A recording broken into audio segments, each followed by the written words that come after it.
कौनी स्टेशन बाजन बजे जी।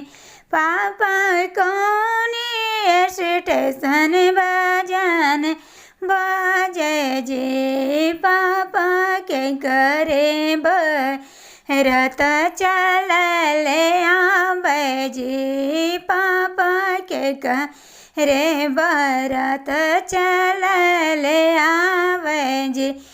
बेटी गया स्टेशन बाजन बजेंगे।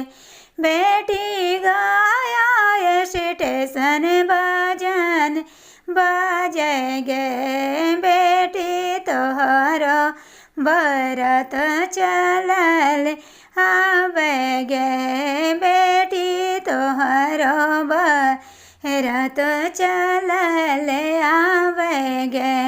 बेटी तोहरे बरत चलल आवेगे। पापा सोने के पिंजरा बनाई जी।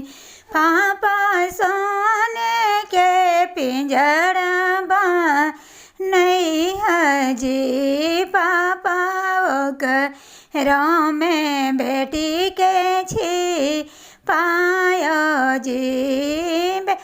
पाओ करो में बेटी के छी पायो जी। बेटी तोहरा ससुर जी बाएँ मान गे।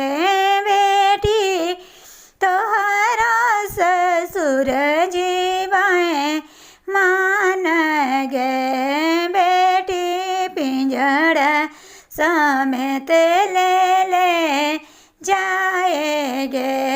बेटी पिंजरा चोर के ले जाएगे। भैया कबोनी स्टेशन बाजन बजे जी। भैया कबोनी स्टेशन बाजन बजे जी। भैया के करा बरत चलल आवे जी। भैया के करे बरत चलल आवे जी। बहनी गया स्टेशन बाजन बजेगे।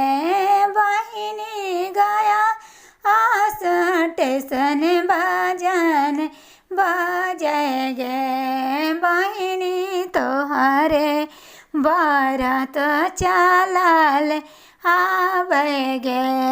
बहनी तोहरे बरत चलल आवेगे।